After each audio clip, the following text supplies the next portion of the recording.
From the Eagle's Nest is back with another episode, I believe episode number 5, and my next guest, again, needs no introduction, Alice Lloyd women's basketball head coach, John Mills. Coach Mills, how are you, sir? I'm doing well. Thanks for having me on your show, Joseph. Oh, you're welcome. It felt like a long time coming. I'm happy you could make it happen.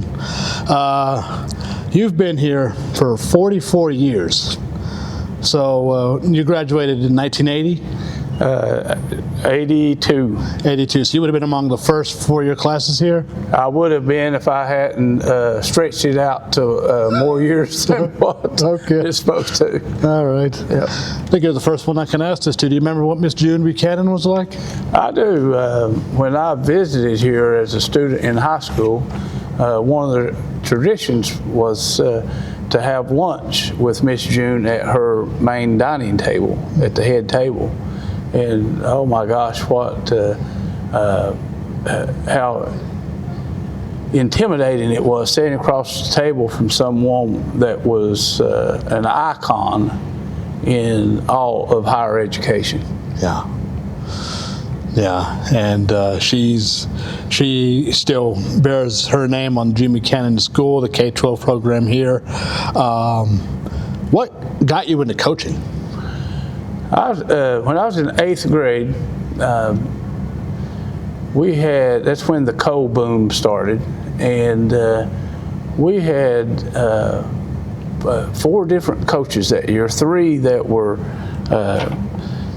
coaches that were teachers, and then they got jobs in the coal mines, which they made a whole lot more money, and they went to that line of work.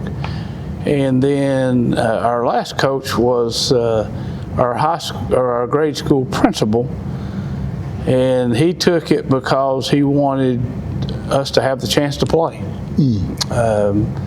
And that made a huge impression on me, that he put himself in a position that he had never done before, and he let us know, I've never been a coach, I don't know that much about basketball, but I do have faith in you guys. You deserve a chance to play. And he did tell us, if this does not work out, this is your last chance, because then the season will be over. So we made sure that we worked really hard for him, and I felt we had a really good team.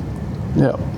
Wow. But that was why at that point I decided I wanted to go into coaching, because no group of young people ever deserved to go through that type of situation with that many changes in one season. Yeah.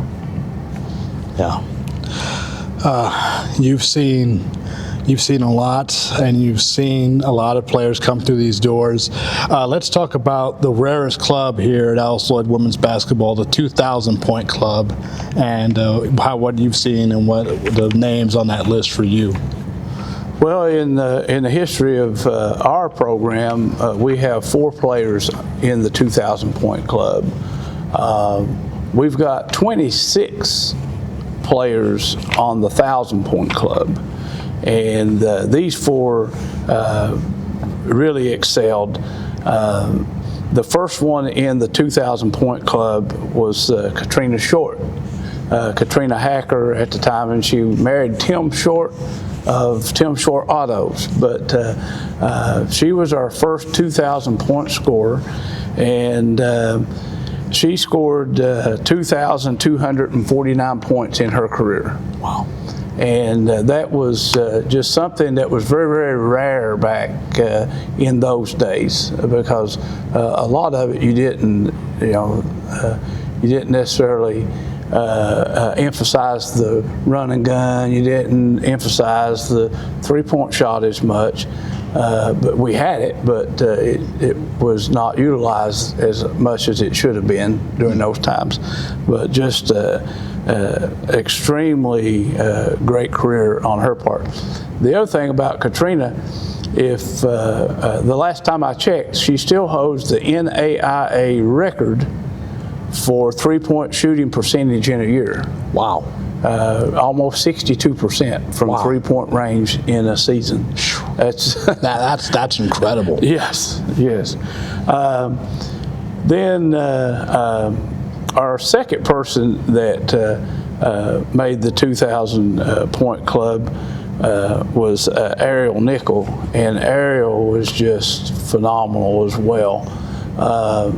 Ariel ended up with 2,587 points in her career. The things that she could do were just phenomenal to watch. Not only did she have that many points, she also was one of the leading rebounders in our conference every year. Wow. Had over 1,500 rebounds in her career. Wow. Okay. On top of that many points. Top of that many points. And later we had Haley Hall join the 2,000 point club. She ended up with 2,183 points, and Haley was played here 2017 to 2022 and was part of our national tournament championship team.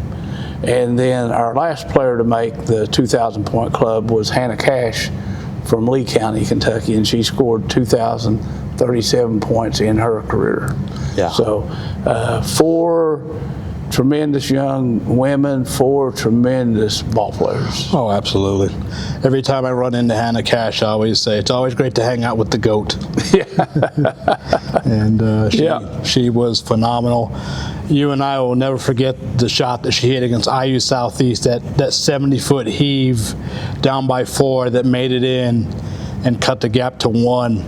And all of a sudden, the atmosphere in the whole gym was like, they have our number too. Guess what? We can beat these guys. Yeah. And that was an incredible moment. Talk about the squad that Haley and Hannah was a part of that won that national title. We had a team that year that was just unreal when you look at the amount of talent accumulated on one squad. You had Hannah Cash at the point guard. You had Haley Hall at the wing, play both sides of the wing. You had Allie Mae at the other wing. I mean, just pure shooters and scorers. Allie could shoot threes with the best of anyone. And Haley could score in different ways. She could score off the three. She could score off the bounce. She could score off of offensive rebound, putbacks.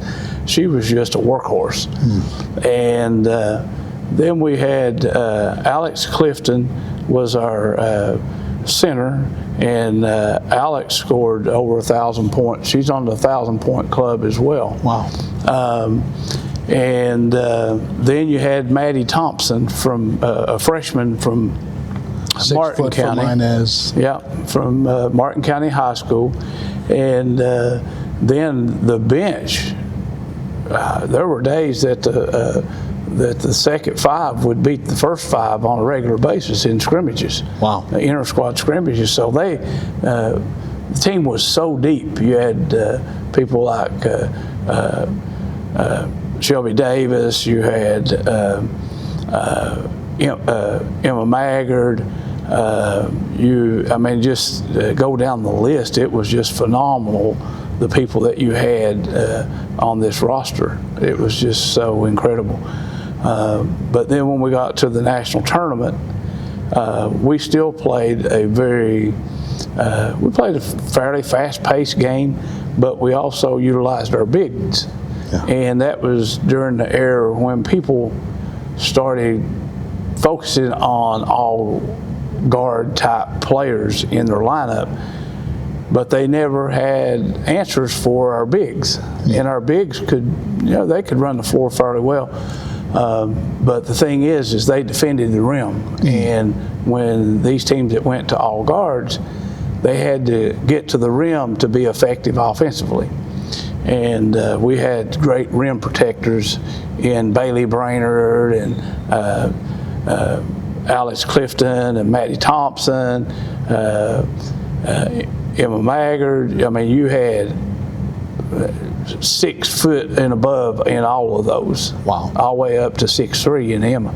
So we just had the perfect team at the perfect time. What is that feeling like when the clock hits 0 and you realize you've done it? You're a national champion.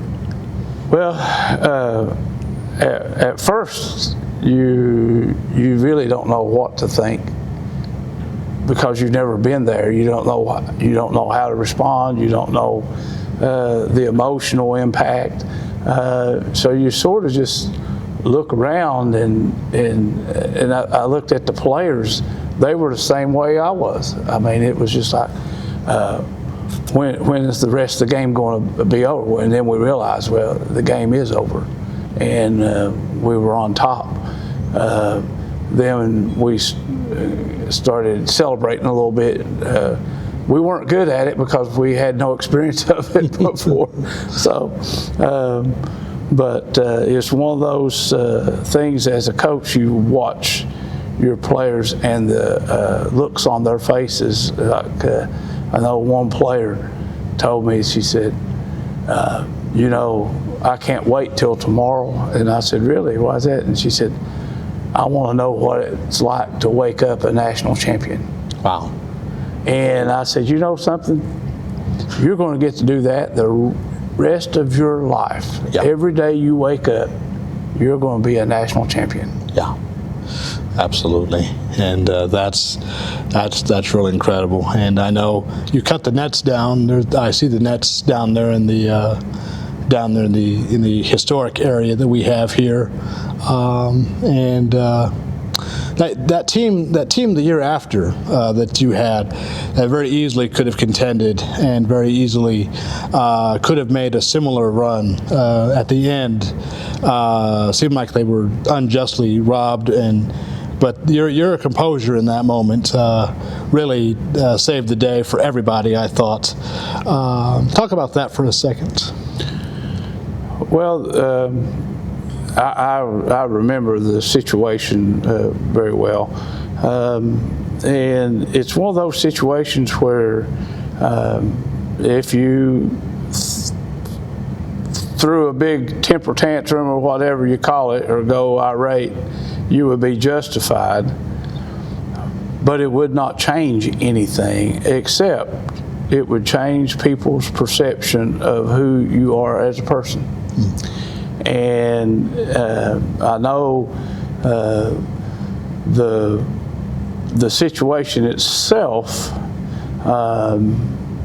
the person that caused the situation was felt terrible, and the things I could have said, whatever, would not have made the situation. It would have made it worse. But there's times where you just have to be the bigger person and protect the integrity of the game, protect the integrity of your program's image, protect the integrity of your institution. All of this, Joseph, is always bigger than you. Yeah. It always is. It always will be. Yeah. And we have to keep it in that perspective. Oh, absolutely. And that was the year that I came aboard here as the public address announcer, and I've been here ever since, and it's still a joy to be here. Still an honor to call your name out, and the head coach of the Lady Eagles. And now with this season underway, what are some of the goals you have for this year? Well, we set our goals to continue the tradition that we've set here, and that is we entered the year with our goal to cut down nets. And people, they get excited sometimes when they see that you're not winning every ball game, you're inconsistent at this, inconsistent at that, and a lot of times they will throw up their hands and sort of give up on you as a group. But we never give up on any situation, because we're a long way from it being over. Yeah. And ironically, the nets are not cut down in November, October, November, December, Right. or January. They're cut down in March. Yep. And so what our goal is to get better at something every day.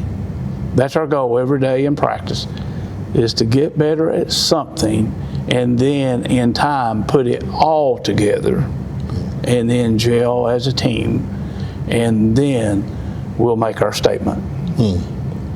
Yeah, I think basketball is the ultimate marathon, not a sprint. Of course, you've done it 44 years as here, so you certainly know that more than most people.